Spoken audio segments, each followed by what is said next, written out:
Hi, my name is Colton Hale, and today I'm coming back with another episode of Spectroscopy.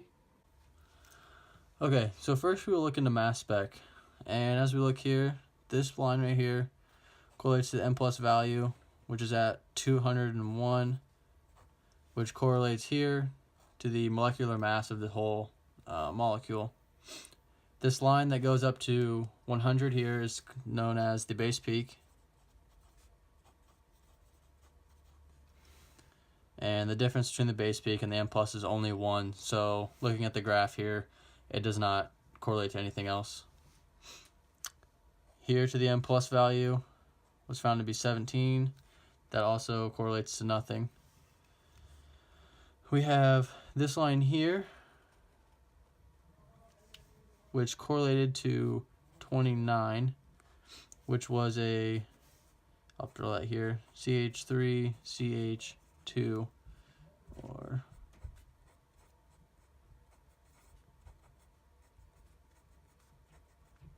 like this.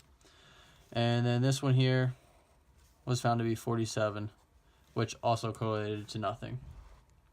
So now we'll look into the this formula here, which is the degrees of unsaturation formula, which equals the number of pi bonds and rings. So plugging this formula into the molecular formula, we have here the carbons, nitrogens, hydrogens, and X stands for the halogens. So it would be 2 times 8 for the number of carbons, plus 2, plus nitrogens, which we have 1. Then we're going to subtract the number of hydrogens, which is 8, and this is supposed to be subtraction of halogens. And subtract 1 for the 1 chlorine, divide that all by 2, and we get 5 pi bonds and rings. Okay, next we'll look into IR infrared. So there are 5 regions here, 1, 2, 3, 4, and 5, and this 6th region, which is called the fingerprint, which we do not technically need to usually look into, and we won't worry about it in this. So 1 here, as you see these wedges that come way down the graph, which look to be about 32 to 3300 and 31 to 3200, and then also this one here, which is 32 also. So in that group, looking at the graph, we get an alcohol / phenol, a 1st degree and a 2nd degree amine or amide, and an alkyne. This zone 2, since it's so high, there's actually nothing. Zone 3, also nothing. Zone 4, we dip back down into this here, which is about 1700, which correlated to an aldehyde / ketone, an ester, and acyl chloride,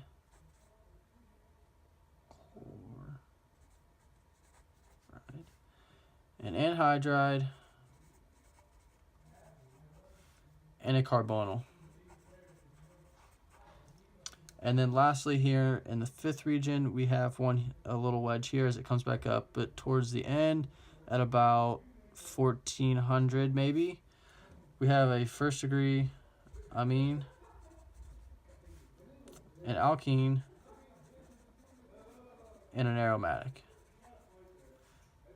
So looking at this, we're probably looking at a 1st degree amine with this here repeating, an aromatic, an alcohol, and potentially an aldehyde ketone, ester, and or a carbonyl, depending on the molecule.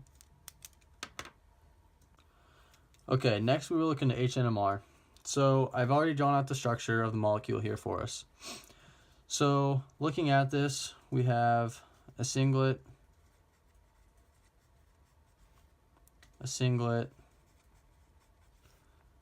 a singlet, and another singlet. So now we need to look into the number of hydrogens that these singlets correlate to. So down here at this 12, we have such a small peak here, but after looking into it, I'll call this A, B, C, D, and E to correlate here. So after looking into it, the A was this group here because of the carbonyl group, which makes it very electronegative, which will push it so far downfield, and it's very hard to see this. So that correlates to one hydrogen that is on this alcohol group. So that is one hydrogen. Now we will look into B, which is this hydrogen. So that is also one.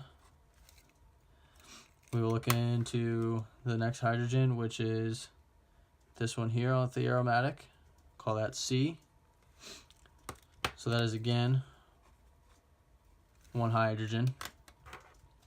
And then next we look into D, which this is a mine group here. So this singlet here actually correlates to two hydrogens, with the two coming off the nitrogen. And lastly, we have this CH3 group, which correlates to 3, which 3 plus 2 is 5, plus 3 more is 8, which equals up to the 8 hydrogens that we have in this molecule. So now, looking in the graph into where these numbers correlate within on the HNMR, 12 was found to be a carboxylic acid, which matches here with A. B, or 7.62 is where it was located, was an amide or an aromatic, which is off the aromatic here. C was also an amide, a phenolic, or an aromatic. So here we have the aromatics. D was yet again amide, phenolic, or aromatic.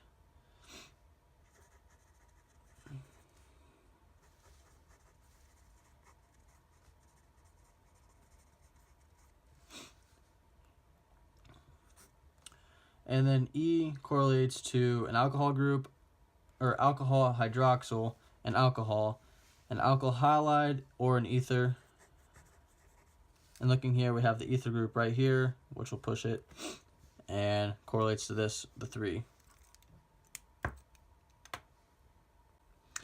Now looking into the carbon NMR, we're going to look at where the carbons locate here on the graph correlated to the molecule. So we'll find one right here in the structure was found to be the most downfield, and this is because of the carbonyl group, which pushes it very far downfield. So that was at 165, which was found to be a carboxylic acid on the graph.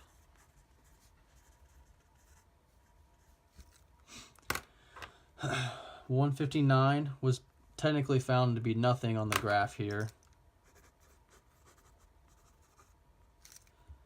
but number 2, which is right here,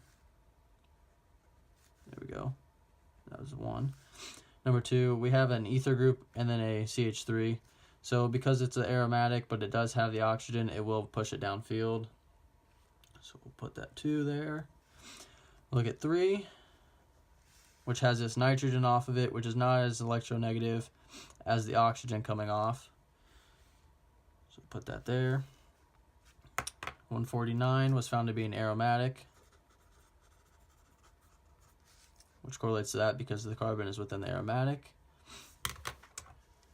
We have this 4 here, which correlates to this one, which is just another aromatic, which I forgot to draw in the double bonds looking at it.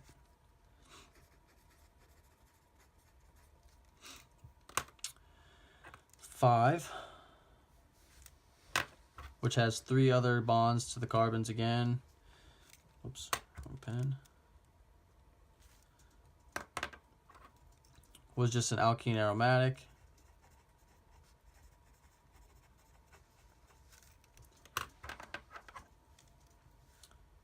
We have 6 here, which was found to be So right here, it's very, very thick and darker, about a third of the way up the line, about that length right there, which is found to be 6 because of this chlorine right here. So the carbon is still an alkene aromatic, which makes sense because it is bonded here, but it has a bond to the chlorine, which does make it very, very close to this 5th carbon on the aromatic. Now we look at 7, which is just another, which correlated here on 97 to nothing.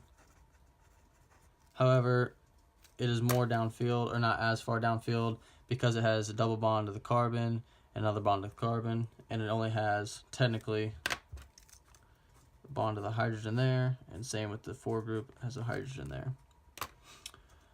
And then lastly, the 8, which is the least downfield, because it has an ether group here, but then it has a CH3, so because it has 1 bond to the oxygen, it will not push it as far downfield with the CH3. And that correlated to an ether group, which makes sense right here. So now we look into the degrees of unsaturation, which is 5 pi bonds and rings, which we have here with the 1 pi bond off the oxygen. Then we have 3 pi bonds in the aromatic, and then we also have the ring, so that is 1, 2, 3, 4, and the ring, which make 5, which correlates to the degrees of unsaturation formula. Alright guys, I hope you enjoyed this spectroscopy episode here, and I'll see you guys soon.